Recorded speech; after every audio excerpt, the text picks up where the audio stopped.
Hello friend, welcome to my channel SSC GD guide Bengali. তোমরা জানো ইতিমধ্যে 2026 সালে এসএসসি জিডি তাদের রিক্রুটমেন্ট অলরেডি নোটিফিকেশান দিয়ে দিয়েছে। সেই নোটিফিকেশানে প্রায় 25,000 প্লাস ভ্যাকান্সি কিন্তু আছে। প্রত্যেক স্টেটের মধ্যে ওয়েস্ট বেঙ্গলের ভ্যাকান্সি কিন্তু সব থেকে বেশি। এবার অনেকের মনে হয় কিন্তু কিভাবে এই চাকরিটা গিয়ে তুমি পাবে। তো আজকে আমি স্টেপ বাই স্টেপ বলবো কি কি কোয়ালিফিকেশান থাকতে হয়, কতগুলি স্টেজ পেরিয়ে আমাদের এই চাকরিটিকে পেতে হয়, সমস্তটা কিন্তু বলবো। আজকে হয়তো এই ভিডিওতে সমস্তটা তোমাদের সামনে শেয়ার করতে পারবো না, কিন্তু আমি এক দিন আমার মাঠের experience, medical experience, written exam experience, কিভাবে পড়বে, কোথা থেকে পড়বে, কতটা পড়বে, সমস্তটা কিন্তু আমি আস্তে আস্তে বলবো। আজকে ওভারঅল একটা আমি তোমাদের ধারণা দেবো এসএসসি জিডি অর্থাৎ staff selection commission, general duty, এতে 8 বাহিনী বাংলায় যাকে বলে, কিভাবে তোমাদের এই এক্সামে অ্যাপিয়ার হতে হয় সেটা আজকে আমি একটুখানি বলবো সংক্ষেপে। ইন ডিটেলস আমি কিন্তু আস্তে আস্তে বলবো। যারা চ্যানেলটাকে সাবস্ক্রাইব করনি অবশ্যই কিন্তু সাবস্ক্রাইব করে নিও। প্রথমে বলি, এখন কিন্তু ফর্ম ফিল আপ চলছে, 1 মাস চলবে, ডিসেম্বর পুরো মাসটা কিন্তু এই ফর্ম ফিল আপটি চলবে এসএসসি জিডি। যে কোনো সাইবার ক্যাফে কিংবা তোমার মোবাইল থেকে কিন্তু এসএসসি জিডি গুগল ক্রোমে লিখলে কিন্তু মাই এসএসসি অ্যাপ প্লে স্টোর থেকে ডাউনলোড করেও কিন্তু ফর্ম ফিল আপটি করতে পারো, সেটা আমি যাচ্ছি না। প্রথমে বলি কী কী হয়। এই পরীক্ষাটার প্রথমে হয় রিটেন এক্সাম, অর্থাৎ একবারই কিন্তু রিটেন এক্সাম হয়। তাদের 4টে সাবজেক্ট থাকে। কী কী? হিন্দি থাকে, ম্যাথ থাকে, রিজনিং থাকে আর জিকে থাকে। এই 4টে 20 করে প্রত্যেকটা কোশ্চেন কিন্তু 20টা করে থাকে। আর এক একটা কোশ্চেনের কিন্তু ডবল অর্থাৎ 160-এ পরীক্ষা হয়।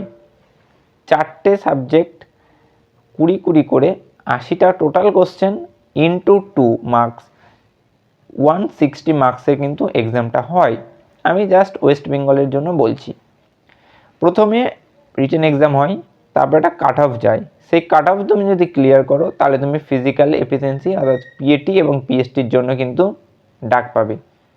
নেক্সট হয় কিন্তু মেডিকেল, আরেকবার কাট অফ যায়। সেখানে তুমি যদি কাট অফের নাম্বার থাকে তাহলে তুমি কিন্তু ডিএমই অর্থাৎ ডিটেল মেডিকেল এক্সামিনেশনের জন্য কিন্তু অ্যাপিয়ার হতে পারবে। থার্ড হয় ডিটেল মেডিকেল এক্সামিনেশন এবং ডিভি একসাথে, ডকুমেন্ট ভেরিফিকেশান একসাথে কমপ্লিট হলে ফাইনাল মেরিটের জন্য একটা কাট অফ যায়। সেই কাট অফ ক্লিয়ার করলে কিন্তু তোমাদের পছন্দ মতো কিন্তু পোস্ট প্রিপারেশন অনুযায়ী এবং নাম্বার যদি ঠিকঠাক মেলে তাহলে কিন্তু তোমরা পেতে পারো CISF, SSB, CRPF, Assam rifles, CRPF, BSF ইত্যাদি কিন্তু তোমরা পেতে পারো, আইটিবিপি, এরকম 8টা এনআইএ টোটাল কিন্তু পেতে পারো। তা বিষয় হচ্ছে তোমাদের কিন্তু পড়াশোনা করতে হবে। তোমরা 4th সাবজেক্ট অর্থাৎ হিন্দি এবং ইংলিশের মধ্যে যে কোনো একটি করতে পারো। এরপরে আমি বলবো কিভাবে তোমরা রিটেন এক্সামিনেশনের জন্য পড়াশোনা করবে, সমস্তটা কিন্তু আস্তে আস্তে এই ভিডিওতে আসবে। তা আজকের মোরাল অফ দ্য স্টোরি আমি এটাই বলতে চাইলাম, তোমরা এখন ফর্ম ফিল আপটা করে রাখো।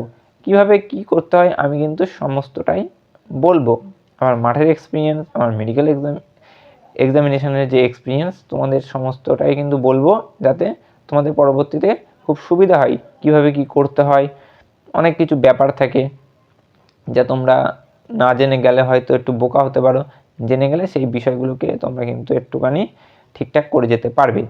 তো এখন তোমাদের মেন বিষয় হচ্ছে, তোমরা যদি এই ভিডিওটি দেখছো এবং তোমার বয়স যদি 18 থেকে 23 জেনারেল এবং এসসি হলে আরও 5 ইয়ার্স অর্থাৎ 18 থেকে 28 এবং ওবিসি হলে আরও 3 বছর 23 + 3 অর্থাৎ 26 ইয়ার্স যদি হয়ে থাকে এবং তোমার হাইট যদি 170 সেমি এবং চেস্ট 80 সেন্টিমিটার এবং 85 সেন্টিমিটার এক্সপেন্স মানে ফুলিয়ে হয়ে থাকে, এই ক্রাইটেরিয়াগুলো যদি 3টে মেলে তাহলে তোমরা অবশ্যই ফর্মটা ফিল আপ করে দাও।